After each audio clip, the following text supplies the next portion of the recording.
Okay, അപ്പൊ എല്ലാരും എന്തുകൊണ്ടാണ് ഈ ജർമ്മനി സെലക്ട് ചെയ്യാനുള്ള കാരണം എന്താണ്? First of all Germany select ചെയ്യാനുള്ള കാരണം ജർമ്മനിയിൽ ഒരുപാട് ജോബ് ഓപ്പർച്യൂണിറ്റീസ് നേഴ്സിംഗിൻ്റെ അണ്ടറിലും മറ്റുള്ള പലതരത്തിലുള്ള കോഴ്സുകളുടെ അണ്ടറിലും അവൈലബിലിറ്റി ഉണ്ട്. അതിനകത്ത് മെയിനായിട്ടും പറയുകയാണെന്നുണ്ടെങ്കിൽ നേഴ്സിംഗ് അല്ലെങ്കിൽ മെഡിക്കൽ ഫീൽഡിൽ ഒരുപാട് ചാൻസുകളുണ്ട്.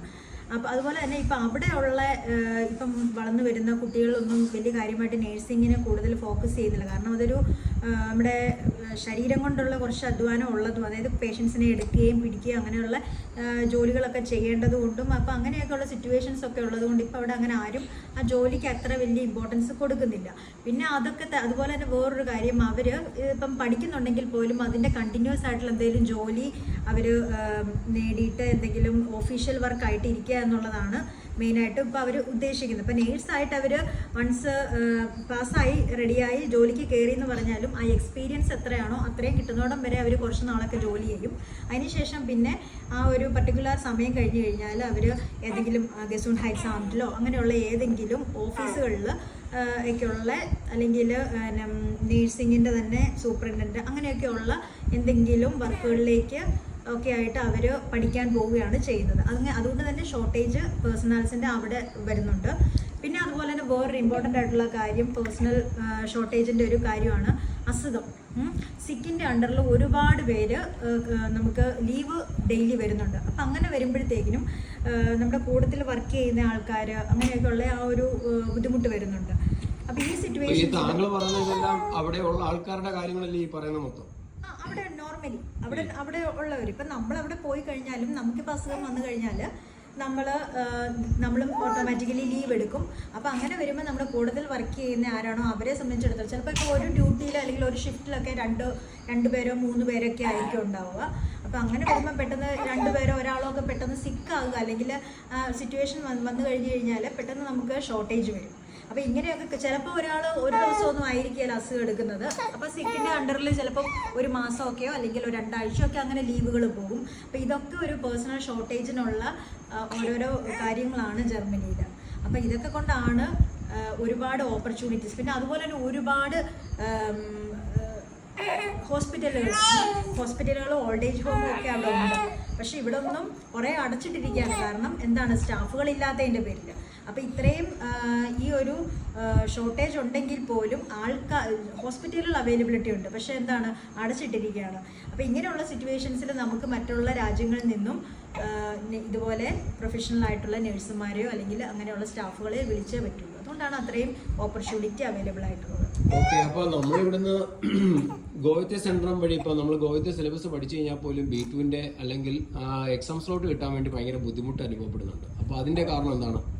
അതിൻ്റെ മെയിൻ കാര്യം എന്ന് പറഞ്ഞു കഴിഞ്ഞാൽ ഇതിപ്പം സത്യത്തിൽ നമ്മുടെ നാട് അല്ലെങ്കിൽ മറ്റുള്ള രാജ്യങ്ങളിൽ നിന്നൊക്കെ ഇപ്പോൾ ഇതൊരു ബിസിനസ് ആയിട്ടാണ് ശരിക്കും അപ്രോച്ച് ചെയ്യുന്നത്.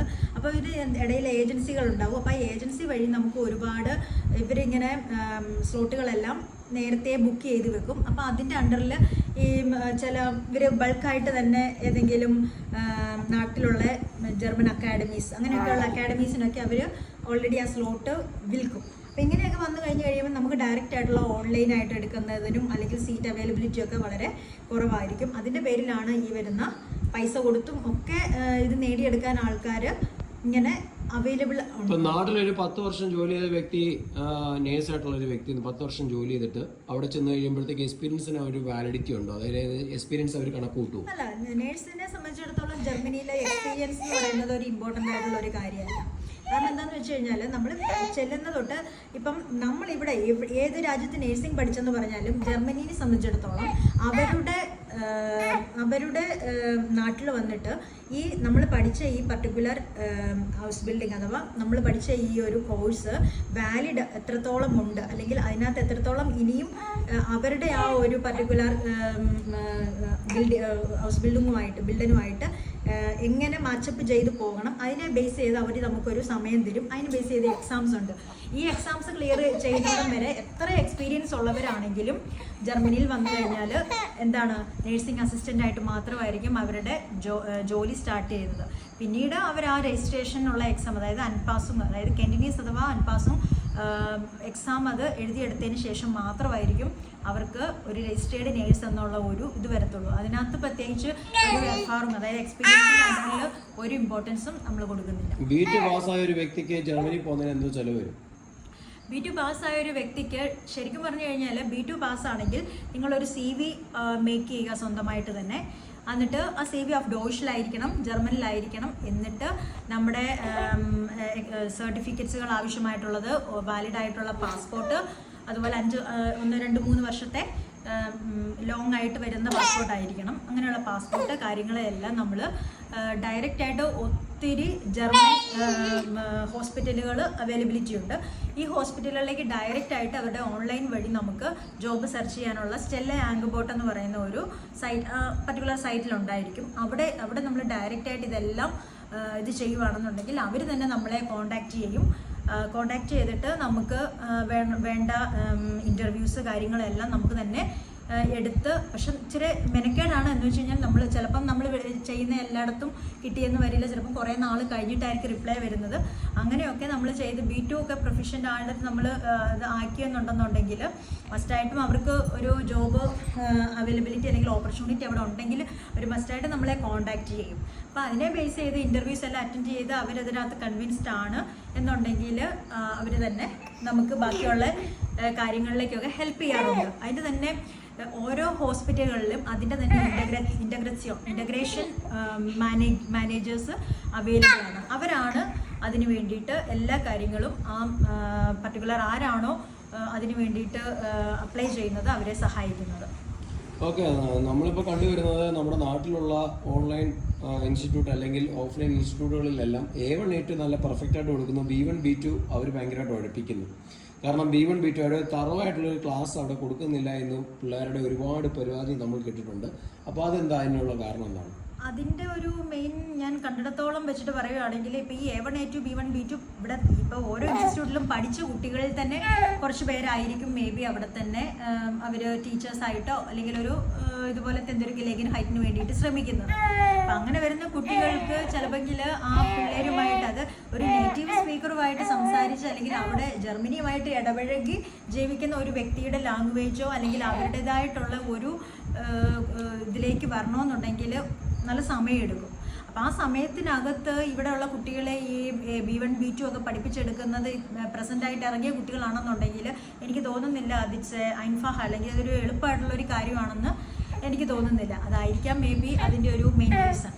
അപ്പോൾ എന്തായാലും B2 ജയിച്ചെന്ന് പറഞ്ഞിട്ട് കാര്യമില്ല. അവിടെ ചെന്ന് കഴിഞ്ഞാൽ അനാർക്കനിങ്ങും കെന്നിസ് പ്രൂഫിങ്ങോ വേണ്ടി വരും. തീർച്ചയായിട്ടും അത് പക്ഷെ അതിനകത്തൊരു ചെറിയ ഡിഫറൻസ് ഉണ്ട്. അതായത് അതിന് പറയുന്നത് ഞാൻ പറഞ്ഞതുപോലെ തന്നെ നമ്മുടെ ഹോസ്പിറ്റലുകൾ അല്ലെങ്കിൽ ഇപ്പം നമ്മൾ ഇത് അതായത് സർട്ടിഫിക്കറ്റ്സ് എല്ലാം അപ്ലൈ ചെയ്ത് കഴിയുമ്പോൾ നമ്മുടെ സർട്ടിഫിക്കറ്റ്സ് നമ്മുടെ ട്രാൻസ്ക്രിപ്റ്റിൽ നമുക്ക് എത്ര അവേഴ്സ് ഉണ്ടോ ആ അവേഴ്സ് ജർമ്മനിയുടെ തതുല്യമാക്കാനുള്ള ഒരു യോഗ്യതയ്ക്ക് മേക്ക് ഇറ്റ് ജർമ്മനി എന്ന് പറയുന്ന ഒരു ഇതിലേക്ക് അവർ ഫോർവേഡ് ചെയ്യും. അപ്പം അങ്ങനെ അത് ഗവൺമെൻറ്റിൻ്റെ അണ്ടറിലുള്ളതാണ്. അപ്പം അങ്ങനെ ഫോർവേഡ് ചെയ്യുന്ന ഡോക്യുമെൻറ്റ്സിൽ ഇപ്പം നമ്മൾ എന്താ പറയുന്നത് പ്രത്യേകിച്ച് അങ്ങനെയുള്ള കാര്യങ്ങൾ ഇപ്പം ഓക്കെയാണ് ഇവരുടെ ട്രാൻസ്ക്രിപ്റ്റിൽ ജർമ്മനിക്ക് ആവശ്യമായിട്ടുള്ള അത്രയും അവേഴ്സ് എലിജിബിൾ ആണ് എന്നുണ്ടെന്നുണ്ടെങ്കിൽ അവർക്ക് ഫുൾ ആയിട്ടുള്ള ഇത് കിട്ടും.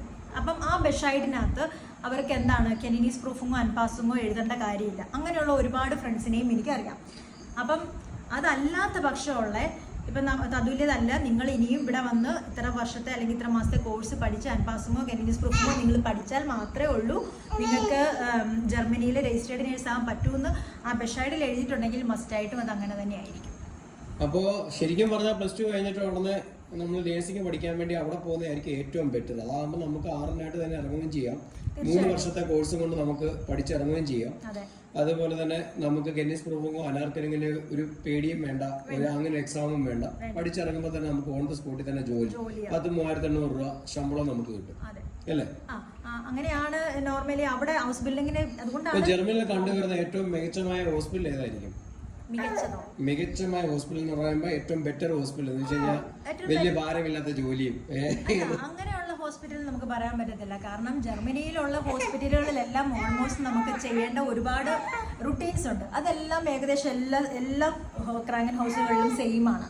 അതുപോലെ തന്നെ അതിനകത്ത് വ്യത്യാസം ഉണ്ടെങ്കിൽ ഓൾഡ് ഏജ് ഹോമിൽ മാത്രമേ. കാരണം ഓൾഡ് ഏജ് ഹോമിൽസ് എന്ന് പറഞ്ഞു കഴിഞ്ഞാൽ ഓൾറെഡി ബ്രെഡ് ഡെൻസ് ആയിട്ട് കിടക്കുന്നതോ അല്ലെങ്കിൽ അവിടെ തന്നെ കുറച്ച് നാളായിട്ട് ലോങ് ആയിട്ട് നിൽക്കുന്ന പേഷ്യൻസോ ഒക്കെ ആയിട്ടായിരിക്കും. അപ്പോൾ അതുകൊണ്ട് തന്നെ പേഷ്യൻസ് ഒന്നെങ്കിൽ മരിക്കുകയോ അല്ലെങ്കിൽ അവർ ക്യൂർ ആയി കഴിഞ്ഞാൽ അവരെ കൊണ്ടുപോവുകയോ ചെയ്യുന്ന അത്രയും നാൾ ആ സെയിം പേഷ്യൻസിനെ തന്നെ ആയിരിക്കും നമ്മൾ എവിടെ നോക്കുന്നത്, ഒരു ആൾട്ടൻഹൈം അഥവാ ഒരു ഫ്ലിഗഹൈമിൽ നോക്കുന്നത്. അതേസമയം നോർമൽ ഹോസ്പിറ്റൽ എന്ന് പറഞ്ഞാൽ അങ്ങനെയല്ല വരുന്നു, രോഗം എന്താണോ അത് നമ്മുടെ ഇവിടുത്തെ പോലെ തന്നെ വന്നു, പേഷ്യൻസ് 2-3 ദിവസം കിടന്നു അല്ലെങ്കിൽ മാക്സിമം ഒരാഴ്ച കിടന്നു, അവരവിടുന്ന് പോകുന്നു എന്നുള്ള രീതിയിലാണ് വരുന്നത്. അതുകൊണ്ട് ജോലികളെല്ലാം എനിക്ക് തോന്നുന്നു ചെയ്യാനുള്ളതുണ്ട്. പക്ഷേ ഒരേ തരം പേഷ്യൻ്റ് ആണെന്ന് വന്നു കഴിഞ്ഞാൽ ഇപ്പം ഫ്ലിഗഹൈമിലൊക്കെ ആണെങ്കിൽ അവർക്ക് ആ ഡെയിലി ഉള്ള ഒരു റുട്ടീൻ ഒരു നേഴ്സിനെ സംബന്ധിച്ചിടത്തോളം കുറച്ചും കൂടി ക്ലിയർ ആയിരിക്കും. ആ പേഷ്യൻറ്റിനെ നാളെ ഇന്നതൊക്കെയാണ് ചെയ്യേണ്ടത് എന്നുള്ളൊരു ഐഡിയ ഉണ്ടാവുമായിരുന്നു. പക്ഷേ നമ്മുടെ ഫ്രാങ്കൻ ഹൗസിൽ നമുക്ക് അങ്ങനെയില്ല. നമുക്ക് എന്താണ് ഡെയിലി എന്തെങ്കിലും ഒരു സന്ദർശം എപ്പോഴും നമുക്ക് എന്തെങ്കിലുമൊക്കെ വ്യത്യസ്തമായിട്ടുള്ള കാര്യങ്ങളായിരിക്കും ചെയ്യുന്നത്. ഓക്കെ, അടുത്തൊരു കാര്യം എന്ന് പറഞ്ഞാൽ ഇപ്പം ജർമ്മനിയെ കുറിച്ച് പറയുമ്പോൾ ചിലർ വിചാരിക്കുന്നത് A1 A2 B1 B2 അങ്ങനെ 4 ലെവലായിട്ടാണല്ലോ. അപ്പോൾ ഈ A1 പഠിച്ചിട്ട് നമുക്ക് ഡയറക്റ്റ് ആയിട്ട് B2 പഠിക്കാൻ പറ്റുമോ, അതോ A1 A2 B1 B2 പഠിച്ചു കഴിഞ്ഞാൽ മാത്രമേ അത് കംപ്ലീഷൻ മോഡിൽ എത്തുകയുള്ളൂ? തീർച്ചയായിട്ടും. ഒരു സെക്കൻഡ് സ്റ്റോപ്പ് ചെയ്യാം.